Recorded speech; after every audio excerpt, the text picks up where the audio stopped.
नमस्ते दीदी भैया, देखिए हमारे यूट्यूब चैनल पर जा रहा है बहुत प्यारा चुटकुला नाच गीत। आप लोग देखिए, लाइक शेयर सब्सक्राइब करिए, फुल आज के साथ साथ सपोर्ट करिए और आगे बढ़ाइए। बहुत प्यारा गीत है और आप लोग फुल आज देखेंगे तब समझ में आएगा।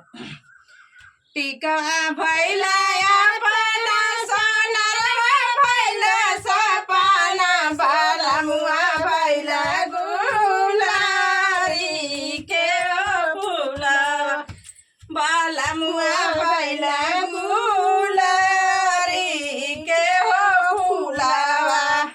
टिकवा भैला अपना सोनरवा भैला सपना सोनरवा भैला सपना बाला मुआ भैला गुलारी के हो फूला बाला मुआ भैला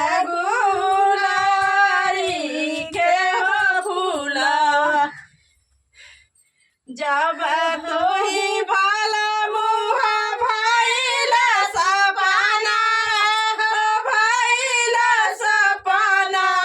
जहरिया खा के मारब हो नहीं हरवा जहरिया खा के मारब हो नहीं हरवा।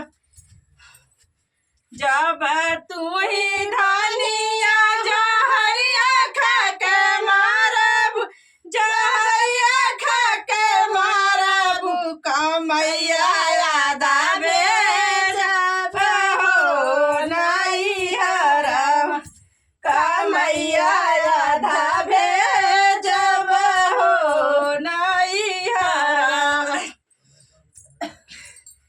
आग लगो बाजार पर तोहरी कमाइया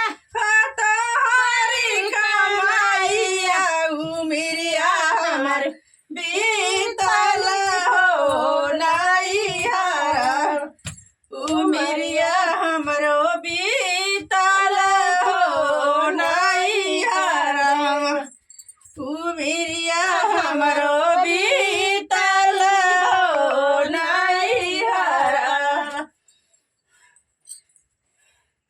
हरवा भैला अपना सोनरवा भैला सपना सोनरवा भैला सपना बाला मुआ भैला गुलारी के हो फूला बाला मुआ भैला गुलारी के हो फूला। जब तू ही बाला मुआ भैला तुहाई सपना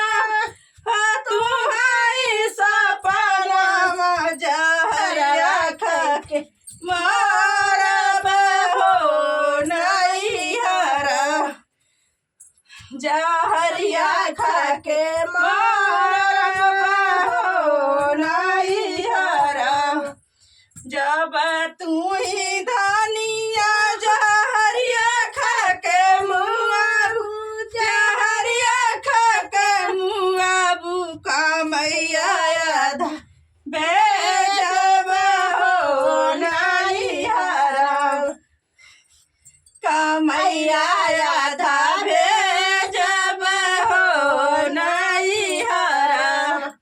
आग लगो बाजार पर तोहरी कमाइया उमरिया हमरो बीतल हो नहीं हरब उमरिया हमरो बीतल हो नहीं हरब उमरिया हमरो बीतल हो नहीं हरब। टिकवा भैला